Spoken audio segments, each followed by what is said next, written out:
Ah, sério, sério. Gente, vocês vão me perdoar, mas eu esqueci de anotar ao final de semana a gente parou. Eu acho que a gente parou revoltas faristas, certo ou errado?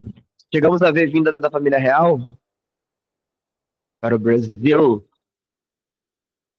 Brasil, mostra a tua cara. Nossa, agora gritei, não vi quem tá em casa. Acho que não, né? É, tá. Então tô certo. Até quando eu tô errado, eu tô certo. Isso, ó, o cara sabe. Então vamos ver a vinda da Family, Royal Family.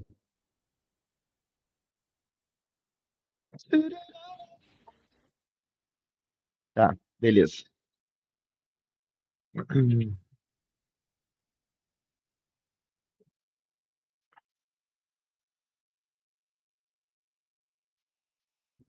Tá, beleza. Então, coisas que eu vou dizer, vou passar um mapinha aqui, vocês copiam, eu explico e a gente vai se realiza assim. Então, beleza. A gente pode chamar esse período de duas formas, tá? O mais correto é período. Estamos chegando no final do Império, não, né? Da colônia do Brasil. Período pombalino. Eu não sei o que aconteceu, que dessa vez, pela primeira vez na história, eu consegui. Vocês estão no mesmo nível de história do Brasil da minha turma do extensivo agora. Porque tem que equilibrar, né? Para vocês encaixarem agora na metade do ano. E... Ah, tá aqui. Só pra gerar polêmica na sala de aula. Vou te denunciar pra escola. Como é que é? Escola de mordaça. Como é que eu falar? Ai, ai. Pombalino não, meu Deus, vocês ficam falando aí me desconcentrando. Joanino.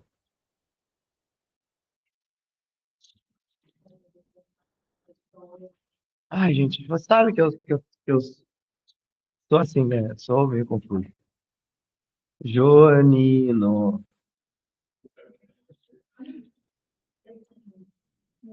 Que é o período que o Dom João se regeu a coroa de Portugal e, portanto, também o Brasil.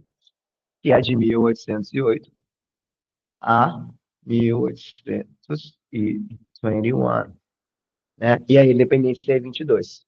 Beleza.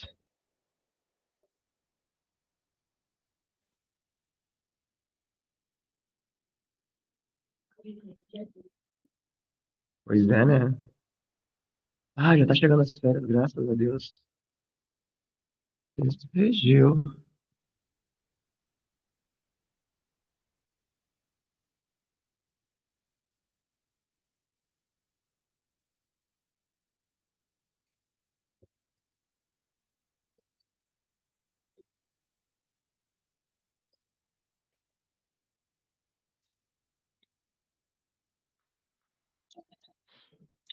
Vamos lá, então.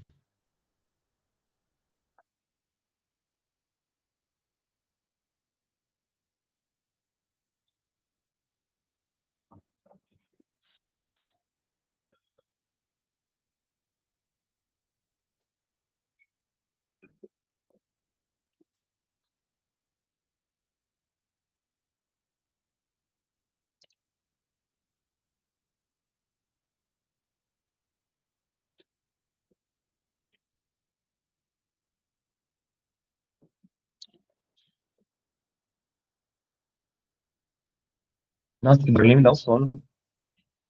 Tá bom. Onde é que vocês estão, mais ou menos, de história global? Ou história geral, não sei como é que se chama.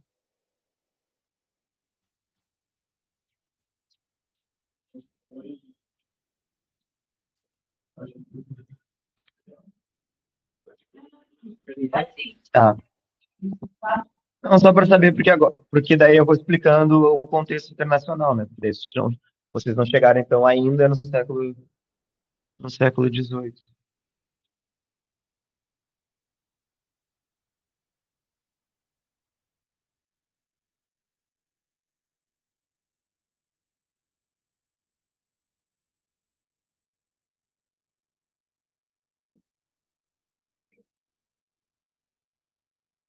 Proíbe o comércio com a Inglaterra.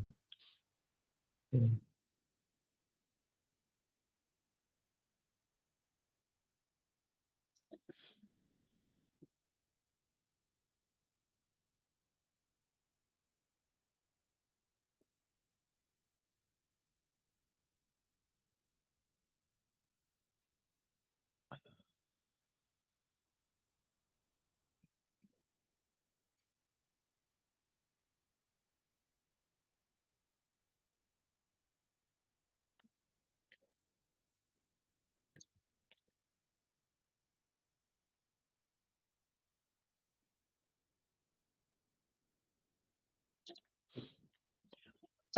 Ah, bem saudável, graças a Deus.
Tacou fogo na minha madrasta.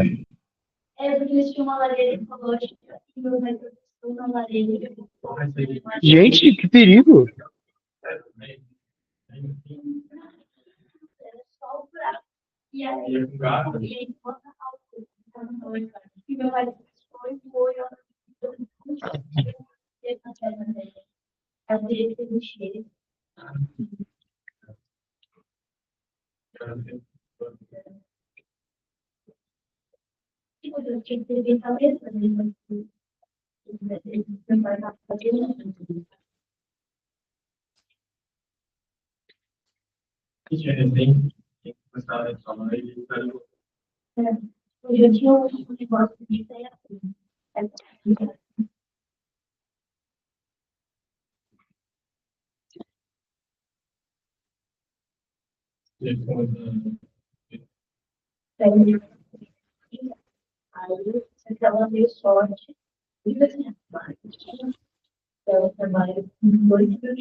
Deu de conversinha, vamos trabalhar? E aí, idosa? Demonstrando a idade dela, que veio até com coberta. Cara, da dia que eu te conheço. Você vê. Acho que não, cara. Não, eu te conheço. Já teve aula no Teorema antes, né? Como? Você é muito familiar pra mim. Que coisa estranha. Muito familiar mesmo.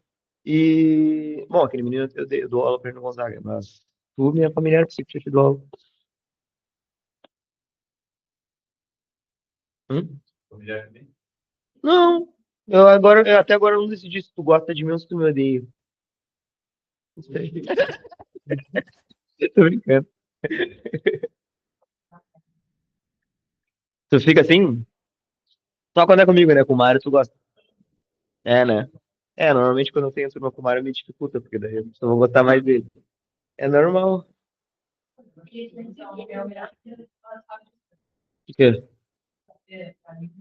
Por quê? Que puxa saco. Eu vi só. Porque Mário. Ai,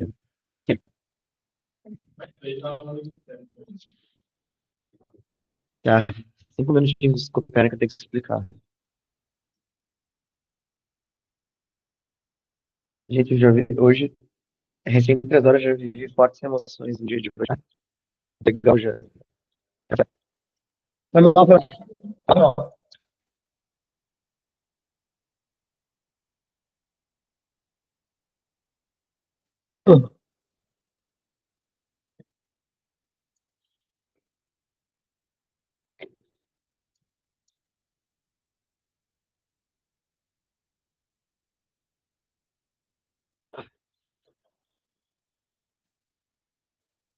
Doente de amor.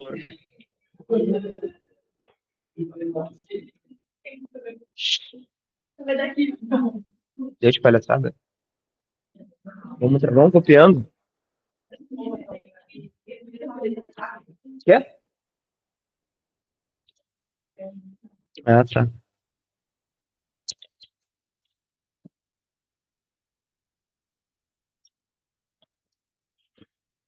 Meu Deus.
Copiar que é bom, nada.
Eu, gente, posso explicar.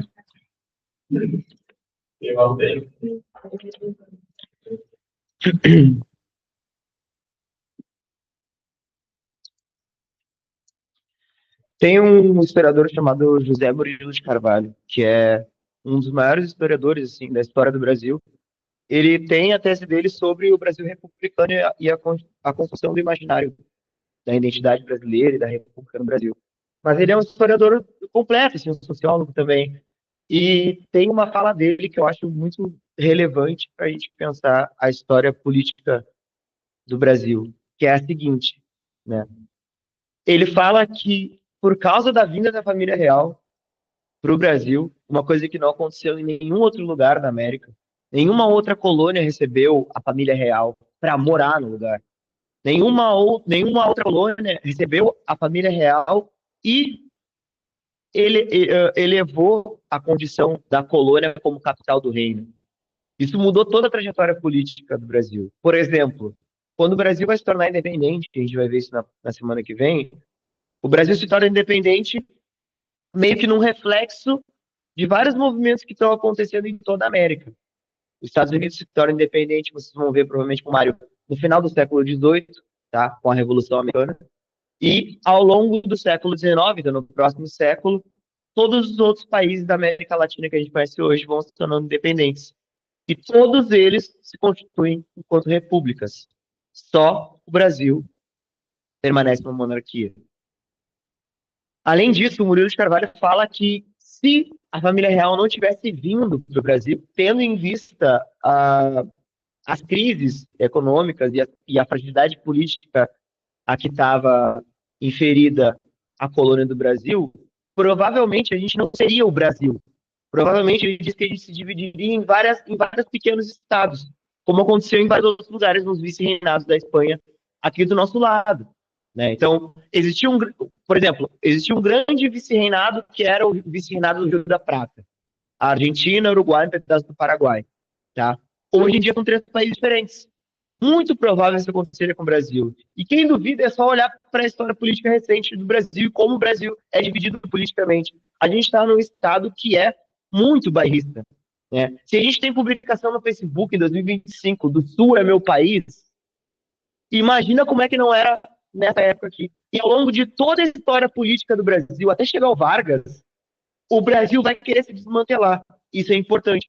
Você vai ter uma briga constante entre o Estado querendo manter uma identidade territorial. Não esqueçam que o conceito de Estado é povo, governo e território. Então, tem que ter um território e o governo tem que administrar esses dois outros pontos. Em contrapartida com as independências das províncias. As províncias vão querer sempre tratar com elas mesmas. Sem falar de que, como o Brasil é muito gigantesco, por exemplo, eu sempre dou esse exemplo. Vamos imaginar hoje, 3 de julho de 2025, desceu um ET, agora, nesse momento, 13 e 10, desceu um ET lá no Pelourinho, em Salvador, agora. Imagina como esse ET. Agora, esse ET foi lá, comeu uma acarajé, pegou uma chezinha na Bahia, falou, vou dar uma banda a mais. Subiu na nave, desceu em Caxias do Sul agora, ou São José dos Ausentes, agora, nesse exato momento. Vocês acham que ele acharia que ele está no mesmo país? Porque o Brasil é gigantesco e tudo está colocado para a gente se separar, para a gente não ser uma grande unidade. Né? E o federalismo conseguiu dar uma disfarçada nisso. Mas, de fato, até o Getúlio Vargas, até 1930, a gente vai ver, quer dizer, a gente não vai ver, mas vocês vão ver com a turma, com o Mário, provavelmente, né, ou com o Rodrigão, vocês vão ver com eles que é o seguinte, pessoal, o Brasil vai estar em constante tensão provincial. O que significa? Cada província vai buscar a sua autonomia e o Estado vai querer unir as províncias sob a proteção da coroa. Isso já começa com a vinda da família real para cá. Mas como que a família real chega aqui? Calma que eu vou explicar para vocês. No século XIX, no final do século XVIII, né, 1789, começa um marco, né, de transição para a idade contemporânea, que é a Revolução Francesa. A Revolução Francesa é um marco, né, na história política do mundo, porque ela bota em xeque o antigo regime, o sistema monárquico. Os jacobinos levam os nobres em praça pública e guilhotinam as cabeças deles. Matam na frente de todo mundo. E a partir daí a França entra, obviamente, numa crise política. A Revolução Francesa não vai conseguir se manter E o partido dos girondinos, que era o mais mediado, mais controlado, mais moderado, ele vai sustentar a ascensão de um militar ao governo francês, esse cara que vai ser conhecido como talvez um dos maiores, se não o maior, general de guerra da história do século XIX, que é o Napoleão Bonaparte. O Napoleão se torna imperador da França, né? Mas ele não é um monarca, porque tradicionalmente os monarcas, para serem eleitos, eles precisam do apoio da igreja, né? Então, a cerimônia feudal da coroação, a igreja te dá a coroa. O Napoleão, ele mesmo se coloca a coroa na cabeça. E ele nunca poderia ser um imperador em outros tempos, se não tivesse acontecido a Revolução Francesa, porque ele não é nobre, ele é militar, ele não é de família nobre, né? Então, isso já tem uma grande virada, né? A aristocracia, o antigo regime, a coroa, esse modelo de vida antigo, ele tá posto em xeque pelas os novos ideais que estão surgindo no mundo de liberdade, igualdade, justiça, né? Beleza. O Napoleão, o maior inimigo dele é a Inglaterra. Por quê? Primeiro, inglês e francês se odeiam. Isso aí já está posto, né? A Guerra de 100 Anos, a Idade Média, colocou eles para se bater sem parar durante um século. Então eles já se odeiam naturalmente. Tu nasce na Inglaterra, tu nasce odiando francês e vice-versa, né? Na verdade, todo mundo odeia os franceses, porque, né? O Napoleão, ele quer derrotar a Inglaterra. Só que não tem como, ele até perde várias batalhas para a Inglaterra. Por quê? A Inglaterra é uma ilha e uma forma de chegar no final do século XVIII, início do século XIX, na Inglaterra, é de navio. Tem que bater a marinha inglesa? Não é a maior marinha. Então, a Inglaterra é impenetrável. Por isso que ela constrói um império no século XIX. Ela chega lá na China e fala assim, eu quero entrar no comércio da seda. Ah, não, gente, a gente não está interessado, não quero comprar o teu chá. Fica tranquilo. Ah, não quer? Beleza. Então toma ópio, distribui ópio para a população se vicia, e eles destroem a China, colonizam a Índia. A Inglaterra domina o mundo no século XIX. Só que para a Inglaterra é a Alemanha na Segunda Guerra Mundial. Porque até então não tinha como parar a Inglaterra. Certo? Beleza. Só que como Napoleão não podia invadir, de fato, a Inglaterra, porque não tinha como chegar lá, não tinha avião, né? Então, por isso que eu disse que é com o Hitler. O Hitler, lá no Blitzkrieg, a estratégia de tática dele, ele invade com a força aérea. E ainda assim não consegue invadir a Inglaterra. Ele dá umas perdas para a Inglaterra lá. Mas, de fato, ocupar o território da Inglaterra, não conseguiu. Ninguém conseguiu. Só que o Napoleão, ele também tinha cabecinha, né? Ele falou assim, beleza, eu não posso dar laço na Inglaterra, mas eu tanco qualquer um do lado. Qualquer um que vier, eu sei que eu consigo bater. E aí ele decreta, então, o que a gente chama de bloqueio continental, que é o seguinte, beleza, eu não posso chegar até ti, ok, mas também não vai chegar nenhuma mercadoria em ti também. Então, o Napoleão, a França, né, proíbe que qualquer nação comercialize com a Inglaterra. Só que qual é o problema? Que a Inglaterra, nesse momento, ela tinha negócio com todo mundo. Por causa da Revolução Industrial, vocês estão vendo, o mercado da Inglaterra, a Inglaterra faz força para que o mercado aumente, para que se tenha cada vez mais consumidores. Ela começa a campanha abolicionista no século XIX porque ela gosta dos africanos? Não, porque ela quer consumidores não escravizados. Então, toda essa logística funcionando nos acordos comerciais desfavoráveis, né? Inclusive o acordo que tinha com Portugal, que eu já expliquei para vocês, o Tratado de Panos e Vinhos, que é desde o início, quando a gente está. Desde o início que eu comentei para vocês desse acordo, eu já falei para vocês que era um acordo desigual, né? A Inglaterra é tão imponente que não tem como se colocar contra. Tipo assim, ela chega pra ti e te propõe, ó, eu te vendo essas canetas aqui por 2 milhões. Você vai falar pra mim assim, tá, mas já tem caneta. Eu falei, tá, beleza, então eu vou invadir teu país. Sabe, é isso, é a democracia dos Estados Unidos. Né? Não, eu vou te levar a democracia aí. Nem eu tenho que te dizimar. Sabe, esse falso moralismo inglês, assim, essa ironia dos ingleses. Beleza. Só que daí tem muito conclave político, né? Porque a Espanha se torna aliada da França. E aí, como a gente sabe, Aqui na ponta da Europa tem a Península Ibérica, que tem basicamente Espanha e Portugal. Então, para chegar em Portugal, você tem que passar pela Espanha. E aí os espanhóis, cagados de medo, foram lá com o Napoleão. Gente, olha só. Napoleão, senta aqui. A gente não quer comercializar com a Inglaterra, mas assim, eu sei que o Portugal vai continuar comercializando. Então, em vez de tu ir nos invadir, e se a gente deixava eles passarem com as tropas pelo nosso território para chegar em Portugal? Então, eles fazem um acordo. Né? E a corte portuguesa, vendo isso, pensa assim, cara, não tem chance nenhuma, né? Porque 1800 já teve o declínio do açúcar, já não tá, do açúcar também, mas o ouro, né? Então, está vivendo um momento de déficit econômico na coroa portuguesa. Teve toda a questão lá do terremoto, Lisboa. Portugal está recém tentando se recuperar, tá? E aí a corte decide que a melhor escolha é fugir de Portugal e vir, então, para o Brasil. Assina um tratado lá secreto com a Inglaterra que muda, né, a capital de Portugal de Lisboa para o Rio de Janeiro. Então, a capital, então o Brasil já foi capital do reino de Portugal. Essa é a defesa que o João vai usar para se proteger, certo? Beleza. Chegamos aqui. Qual é o impacto da vinda da família real para o Brasil? Primeiro, eles chegam aqui, eles chegam em Salvador em 1808, depois partem direto para o Rio de Janeiro, tá? Primeira questão, que já é um marcador importante. Isso aqui, a abertura dos portos. Isso não existe. Por isso a história do Brasil é tão ridiculamente complexa. Porque é o seguinte, qual é o modelo político de Portugal nesse momento? É uma república? É uma monarquia? É uma monarquia absolutista, certo?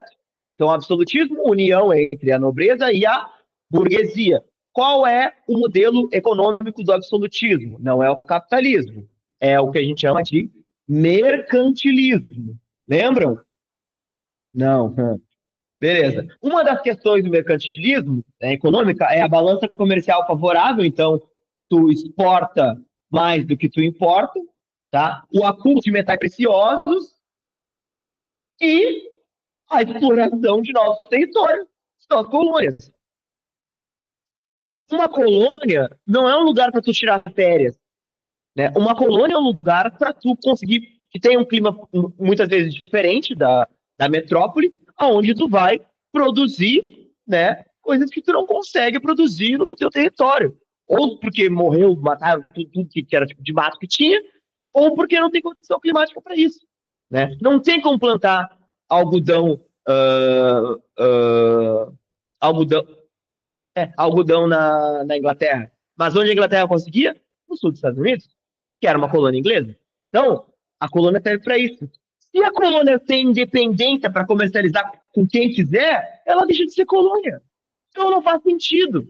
Por quê? Se a Inglaterra, o Portugal, abre o porto brasileiro, significa que o Brasil já não é mais colônia.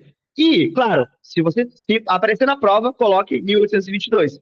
Mas existe um consenso entre os historiadores do século XIX que isso aqui é um marco de independência do Brasil. O Brasil já. Porque se tu pode comercializar com quem tu quiser, e lá depois tu também começa a liberar de volta a produção de manufatura, tu não tem mais, não é mais colônia. Entende? A lógica do absolutismo está morrendo e ela vai entrar em colapso logo, logo para Portugal também. Então, o Brasil se torna a sede administrativa de Portugal, que eu já falei para vocês. Em 1809, tem uma resposta inglesa e portuguesa contra a França. O Napoleão ele não vai aguentar muito tempo. Ele não vai conseguir segurar, ele vai querer invadir a Rússia. E ele vai tomar o inverno russo. Assim como o Hitler vai. Eu tenho a tese que o Hitler. Eu tenho essa tese, né? Que eu achava que o Hitler tinha insistido tanto em invadir a Rússia para superar o Napoleão, porque os alemães odeiam os franceses também, né? Por causa da guerra franco-prussiana. E os dois não conseguiram, né? O que é mais bizarro ainda. Beleza.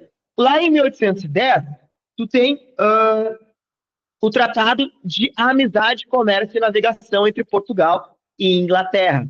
os produtos ingleses têm menos impostos para entrarem no Brasil.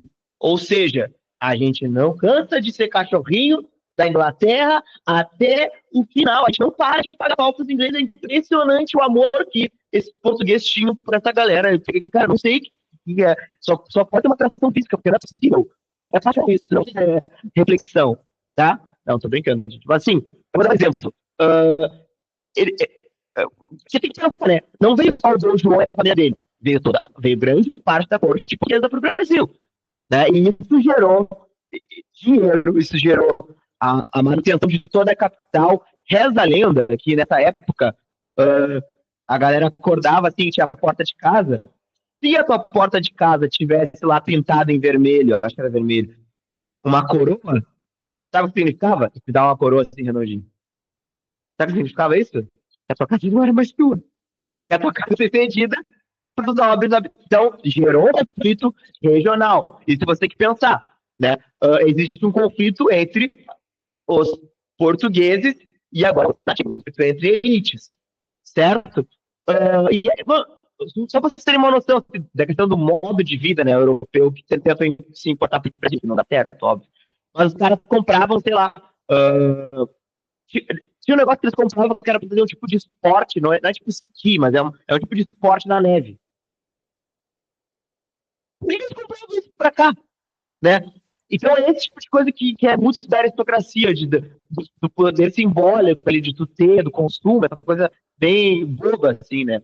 E aí tem um processo de modernização da capital. Se cria o Jardim Botânico, o Banco Central, a Biblioteca Nacional, né? Se aumentam ruas, se constrói praças para a elite poder viver aqui, né? Porque eles não iam ficar trancados num castelo, né? Sem fazer nada. Eles queriam um lugar para habitar. Então começa a capital do Rio de Janeiro toda a ser transformada. Só que isso custa caro. Sem falar nos gastos que tiveram, que a coroa portuguesa tem com a guerra contra a França. Isso faz com que eles comecem a arrecadar impostos, principalmente das províncias mais pobres e fora do eixo sudestino, como foi o caso de Pernambuco, que vai entrar em 1817 numa revolução contra a coroa portuguesa e vai decretar uma república. Pernambuco vai, por alguns dias, um mês e pouco, vai ser uma república e ali aparece o nome de vários liberais, tá? Como, inclusive, um personagem que a gente vai ver na próxima aula também, na Confederação do Equador, que é o Frei Joaquim como é que é? Do Amor Divino Caneca, eu acho que esse é o nome dele. Deixa eu ver aqui. Frei Joaquim do Amor Divino Caneca, também conhecido como Frei Caneca, tá? Que é a lenda que quando ele é anistiado depois dessa revolução. Mas ele faz outra, que ele não consegue segurar, e ele é fuzilado. E dizem que no fuzilamento dele, e o fuzilamento é sempre, né? É sempre uma questão que as pessoas têm que assistir, né? Uma coisa tipo assim, temam a coroa, e ninguém vai. Porque sabem do reconhecimento que tem o reconhecimento pelo Frei Caneca. Foi um militante a favor de Pernambuco. Isso é muito interessante da gente pensar. Tá? Por que aconteceu a Revolução Pernambucana? Por quê? E aí já aponta para uma fragmentação política. Né? Vai ter o partido, na primeira fase do Império, vai ter o partido dos portugueses e o partido dos brasileiros. Tá? A Revolução Pernambucana foi feita por duas classes, principalmente. Primeira, militares, e segunda, clérigos, frei, religioso.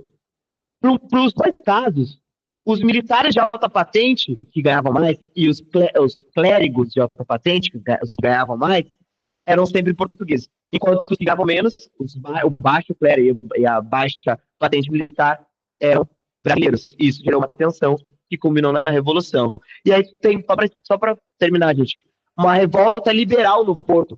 Portugal fica sendo administrado por um inglês lá que está tentando segurar a revolta, né, do Napoleão. E aí fica sob domínio inglês Portugal, né? Ainda sob domínio português, mas fica o inglês lá administrando. E aí começa a crescer um movimento liberalista, que é um movimento da política liberal lá do que eu falei para vocês, do John Locke. Tá? Então, direitos de vida, direitos de liberdade, direito de propriedade privada. O que isso vai interferir? Começa a surgir um sentimento anti-absolutista em Portugal. Ou seja, eles querem destruir a coroa. E aí o Dom João é obrigado a voltar.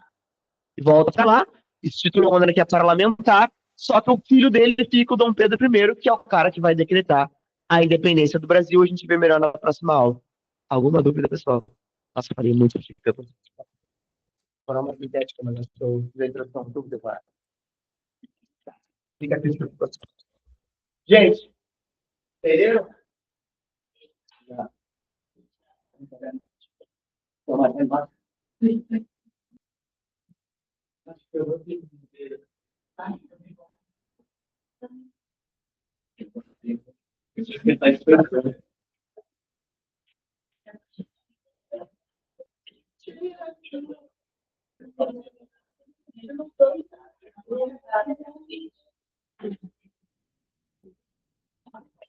Meu Deus. Deu, gente.